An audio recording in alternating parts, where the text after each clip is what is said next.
তিনি প্রশ্ন করছেন, ওটা তাকেই জানতে হবে, কেননা এর উত্তর কেউ দিতে পারে না, নিজেকেই এটা জানতে হয়।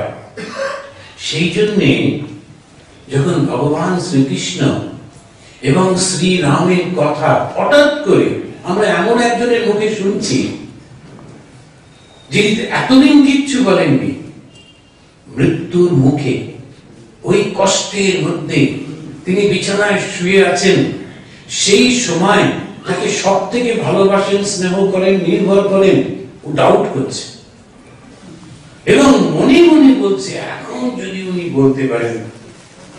সঙ্গে সঙ্গে তিনি বলছেন, যে রাম যে কৃষ্ণ ইদানীং এই শরীরে রামকৃষ্ণ, ওই সত্য সত্যম পরম। ওই সত্য আবার দেখছি এসে যাচ্ছে, শরীরটা পাল্টে গেছে, চেহারাটা পাল্টে গেছে, নামটা পাল্টে গেছে, পরিস্থিতি পাল্টে গেছে, কিন্তু ভাবটা একই আছে।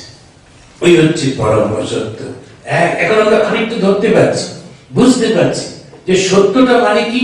এই হচ্ছে সত্য, যে চিরকাল এই সত্য ধারণা করে যাচ্ছেন। আবার তিনি নিজেকে ধরা দেওয়ার জন্য বলছেন, বিজ্ঞানানন্দজি মহারাজকে বলছেন, আমি 14 বছর বনে ছিলাম।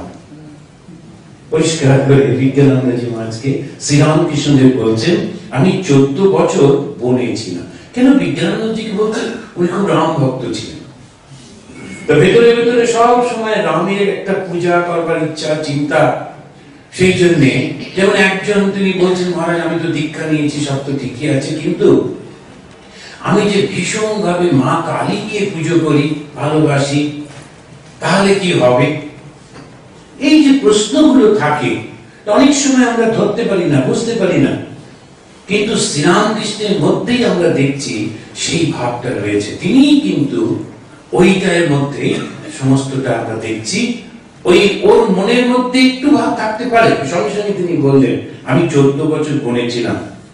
আবার তিনি যখন রামচন্দ্রের পুজো করছেন, শ্রীরামকৃষ্ণ বলছেন আমার ধনুর্বাণ কই? বিজ্ঞানানন্দজি বলছেন। বিজ্ঞানানন্দজি তিনি যখন বালকাণ্ড, অযোধ্যাকাণ্ড খানিকটা পোর্শন ইংরেজিতে রচনা করেছেন, করে টরে তারপরে একটা ভক্তের বাড়িতে গেছেন, সেখানে তার সিংহাসনে রাম সীতাকে দেখে খুব ভক্তি করে প্রণাম করেছেন, করে মাথা তুলে তাকিয়ে দেখেন কোথায় রাম সীতা? শ্রীরামকৃষ্ণ মা সারদা বসে আছে। এখন এই সত্যম পরম, এই যে চোখে আঙুল দিয়ে দেখিয়ে